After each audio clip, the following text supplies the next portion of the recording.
Section 1. The Fading Footprints, a Modern Mystery. Where did the serial killers go? The question hangs in the air, a modern mystery echoing through quiet forums and late-night conversations. For those who came of age in the latter half of the 20th century, the serial killer was a looming specter, a boogeyman shaped by headlines and nightly news broadcasts. They were the faceless predators of our nightmares. Bundy, Gacy, Dahmer, etched into the cultural psyche. Yet, as the new millennium dawned, the drumbeat of discovery seemed to quiet. The constant chilling reports began to feel like relics of a bygone era. Section 2. The Unblinking Eye. Forensics and technology's long shadow. The single greatest revolution in the fight against serial violence was not law or strategy. It was science. The advent of DNA analysis changed everything. Before, investigators relied on fingerprints, blood types, eyewitness testimony. A careful killer who left no prints and was seen by no one could operate with chilling impunity. DNA profiling shattered that impunity. It introduced a nearly irrefutable form of biological evidence. A silent witness, a single strand of hair, a drop of sweat, a microscopic flake of skin. Suddenly, the crime scene held the killer's unique signature, waiting for science to read it. Section 3. The Shrinking Hunting Grounds, a World Remapped. The world a serial killer moves through today is fundamentally different from the one that existed a half-century ago. Social structures and daily routines have been remapped in ways that inadvertently build higher walls against predation. Consider the simple act of getting from one place to another. The era of the open road of hitchhikers being a common sight on the shoulder of every major highway has largely passed into memory. This cultural shift wasn't driven by fear of serial killers alone, but by a broader rise in societal awareness about personal safety. The disappearance of this transient, vulnerable population removed a primary hunting ground for opportunistic predators like Edmund Kemper. Furthermore, our social interactions have migrated from the physical world to the digital one, leaving a trail of electronic breadcrumbs. Section 4. The Silence of the Lambs. Media, fame, and the shifting narrative. The serial killer of the 20th century was not just a criminal, he was a dark celebrity. His narrative crafted and amplified by the media.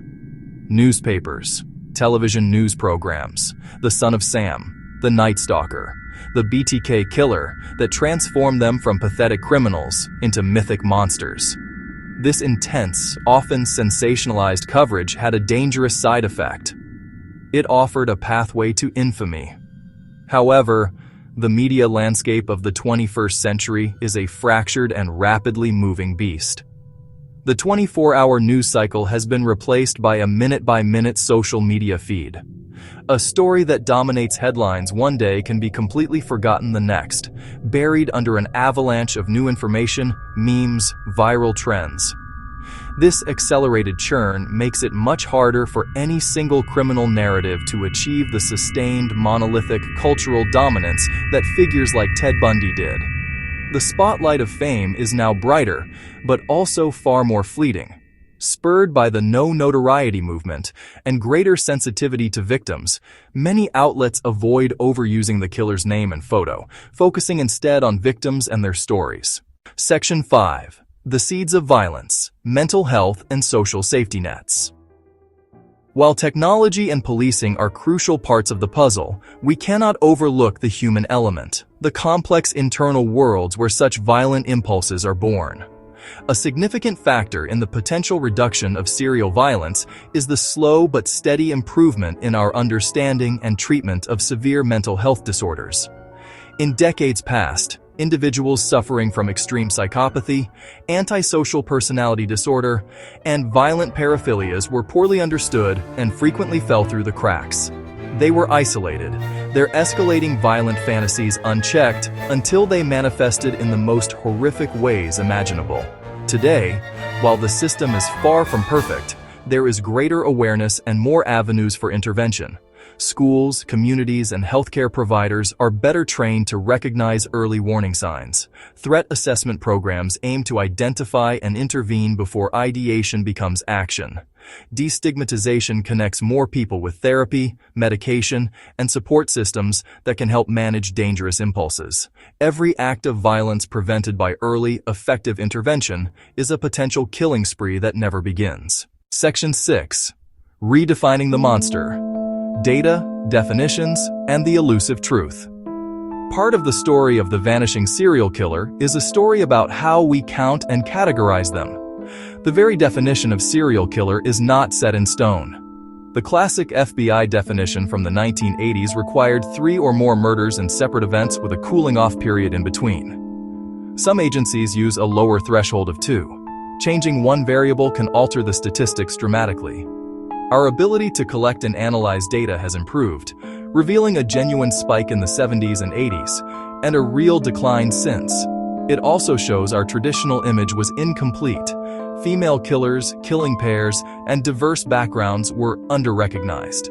Predators who targeted marginalized communities, sex workers, the homeless, often operated longer due to underreporting and low priority. As we correct biases, our understanding evolves, and the monster adapts to modern conditions. Section 7. The Vigilant Society, where safety and awareness meet. So, where did the serial killers go? They did not vanish into thin air like figures from a ghost story. Rather, the world that allowed them to flourish has been systematically dismantled, piece by piece. They were pushed from the headlines and into the footnotes of history by the relentless march of science, the unblinking eyes of technology, and the quiet strength of a more connected and aware society. DNA closed doors, cameras closed angles. Our digital trails and shared databases erased the gaps predators once exploited. It is a testament to detectives who share, scientists who unlock genomes, and communities that refuse to live in fear. We can build systems, develop tools, and foster social habits that make us safer. The decline is a quiet victory. It's not the absence of evil, but our improved capacity to confront it, to unmask it, and to bring it to justice. The era of the celebrity serial killer has closed under the weight of collective ingenuity.